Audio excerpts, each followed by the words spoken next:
Gold Breakfast with James and Erica. Gold Breakfast. Picture the scene. The Westway in London. A dual carriageway that literally does what it says on the tin. It heads sort of west and east. Erica drives that road each and every day. The highways and byways of London. And this particular morning, how fast were you going, Erica? Not that fast. Not as fast as the policeman thought I was going. Go on, be honest. You can't even remember overtaking the police car whilst you were speeding, can you? Nope. Was it an unmarked car? No, it was a proper police car with all the lights and everything, but they weren't flashing. No. Did it have an orange stripe down the side, the old jam sandwich? Yeah. Right, okay, so you didn't see that. All you noticed that after about 10 minutes of this blue light flashing behind you... Not 10 minutes, maybe 5. Right. And you pulled over from the fast to the middle to the slow lane. Or from 3, 2 to 1 if you're going to get really finicky, if you remember the advanced school of motoring, alright. Anyhow, so you went 3, 2 to 1, and he was still following you. You thought, why isn't he passing me? And you were actually the person he wanted to collar. Yes. I've never had that happen before, ever.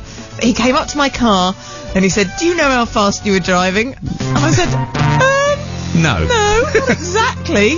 And he said, did you notice overtaking us? To which I honestly answered, no. Did I? Me? Do you think you're sitting a little bit too near to the steering wheel? Are your lights on full beam? And he was a very nice man, and he decided to give me a warning and let me go. So thank you to PC Barnaby. And I really wanted to ask him if he was related to Inspector Barnaby from Midsomer Murders, but for once, I kept my mouth shut. Well, there's a joy.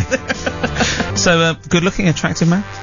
He wasn't unattractive, but he did look very young. I know everybody says that, but he looked very young. And when he's standing at the window of your car, you only notice sort of between his knees and his chest. That's all I saw.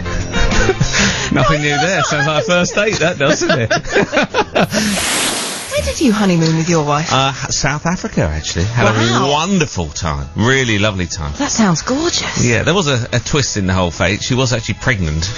during our honeymoon. Yes, cart before the horse, before you say anything. It went down Did very... you know that? Yes, I did know that, and so did my Catholic mother. It was there was lots of people at my wedding kept going past me and going... sort of making the noise of a shotgun. just for laugh. Well, my mum and dad got married, and they honeymooned in the UK. And there's a great story that my dad tells of their first honeymoon night. They stayed in a hotel in Midhurst in very nice Sussex, part of the world. I think, a beautiful part of the world. And they woke up the next morning and they looked at each other in absolute horror. My mum and dad. Why? Well, they could hear the people in the room next door stirring their tea. Because the wall was so thin. And do you know what the hotel was called? And I'm not making this up. The Spread Eagle. You couldn't make out, could you? Where did you honeymoon, and was it everything that you hoped for? And Tim Isaac in Norwich, good morning, sir. Good morning, James. Good morning, Erica. Good morning, Tim. Where did you honeymoon? In Tenerife. And what happened? Well, we walked into the Florio di Prazio, Right. in just outside Tenerife, and we travelled up to the 3rd floor. Right. Nice room, just outside the lift. You know, nice and handy. And as you do as a normal married couple, yes. we went into the room, and we were being a bit naughty. You consummated your marriage. Yes, that's it.